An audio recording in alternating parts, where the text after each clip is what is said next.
Welcome to Zwida Media. If you're new to this channel, please subscribe. Don't forget to like, comment and share. Here's a new video for today. Enjoy.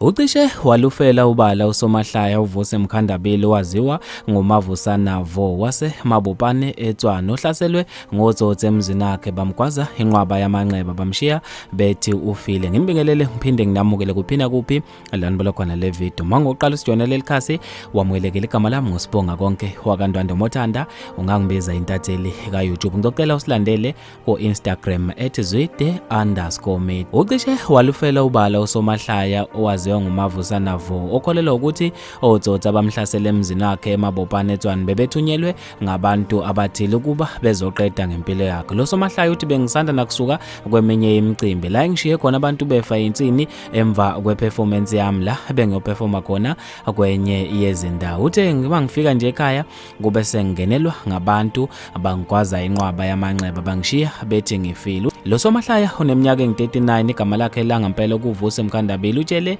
iphephandaba iDelisana ukuthi ubesanda nakufika nje emzini wakhe eMabopane eTshwane esuka kwenye imicimbi ebingomgqibelo ngo-8 ebusuku. Uthe amadoda amabili aphoseke emzini wami afika angasadle enkobe zamuntu ezongigwaza. Alinde unkosikazi wami ubephuma phandle angenisana kanye naye abeke esengihlasela aqonda kumina angigwaza angishaya angishiya ngilimele ngophe igazi kabuhlungu bengithi ngiyadlula emhlabeni kodwa ke ngenhlanhla ngikwazile ukusinda. Babe sebengigwaza bangishaya babe sebengibopha ngekhebule ayini bathathe ikhadi lami lasebhange kanye nephini yami babe sebethatha nomakhala ekhukhwini wami. Uqhube wathi emva kwesihamba kwesikhathi kube sekungena omunye owenza ngathi ubezongisiza elusana nesigebengu. Uthi ngicabanga ukuthi bebesebenzisana ndawonye ngoba naye ubesebaleka nabo otsotsi. Uthe bengopha kakhulu ngendlela emangalisayo. Ngenhlanhla ngithe mangiphuma phandle ngabe sengibona iambulance. Abantu beambulance babe sebengithatha bangiphuthumisa